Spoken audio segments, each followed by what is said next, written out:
Hello friends, ரொம்பவே சுவையான பருப்பு குழம்பு எப்படி பண்ணலான்னு பார்க்கலாம் வாங்க. ஒரு குக்கரில் 1 கப் துவரம்பருப்பு, 2 டீஸ்பூன் பாசிப்பருப்பு,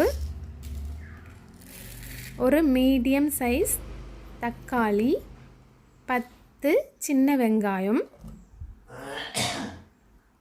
10 பல் பூண்டு, 4 பச்சை மிளகாய் 2 கட் பண்ணியது, 1/4 ஸ்பூன் மஞ்சள் தூள், 1 டீஸ்பூன் தேங்காய் எண்ணெய், 1 கப் தண்ணி மூடி போட்டு 5 விசிலுக்கு வேக விடணும்.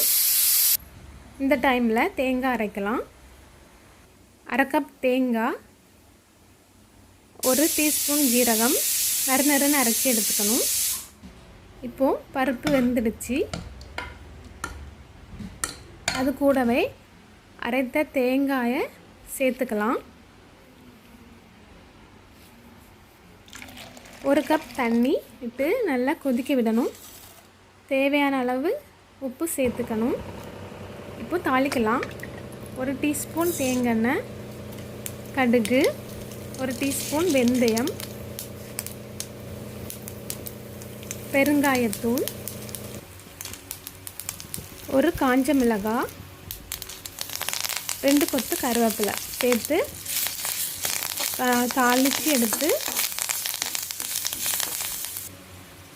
வேக வைத்த பருப்பு கொதித்ததும் ஆட் பண்ணிக்கணும். லாஸ்ட்டாக கொத்தமல்லி தழை தூவி எடுத்துக்கணும். இப்போது ரொம்பவே சுவையான பருப்பு குழம்பு ரெடி. Thank you friends.